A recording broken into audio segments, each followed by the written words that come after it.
What's up, NFL fans? I'm Emory Hunt, the czar of the playbook, and don't forget to check out and purchase your copy of our latest football game plan book, Stiff Arming Football Myths. We have these available in both PDF and paperback form.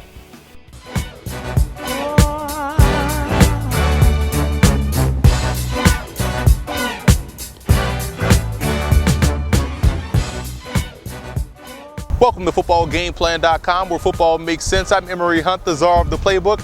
And now that the 2015 NFL Draft is complete, it's time to look back and evaluate the team's draft. We're going to look at the players they selected, where they fit, and also some undrafted free agents that you want to keep an eye on.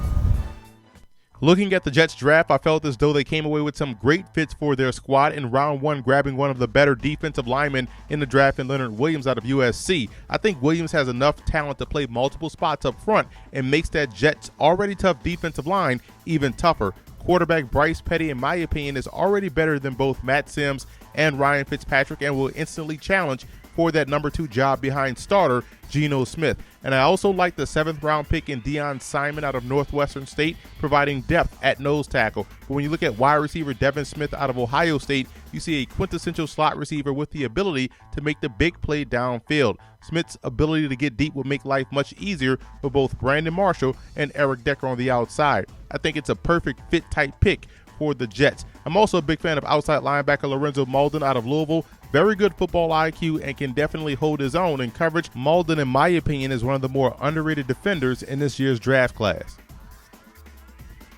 The Jets really collected some very good undrafted free agents this year with Deion Barnes for starters out of Penn State. I had a 2nd round grade on him, and he reminds me a lot of Justin Tuck. I think he'll be an excellent run defender for the Jets. Linebacker Tywan Jones is a player that definitely fills a need at inside linebacker, as the Jets have to start looking for David Harris's heir apparent.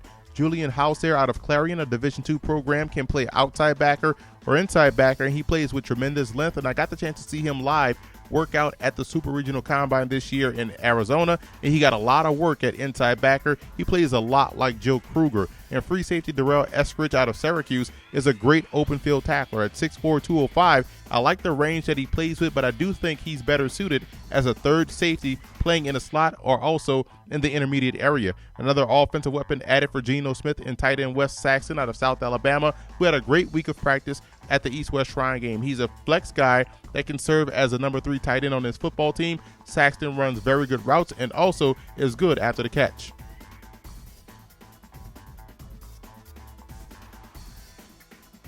I gave the Jets a B+ for this draft, looking at 3 key contributors with their first 3 selections and building quality depth with the undrafted free agent class. I think the Jets have done a fine job in free agency and also in the draft, positioning themselves to make a run at the AFC East crown. And I also want to give a huge shout out to Jet fan forums for always showing football game plan support.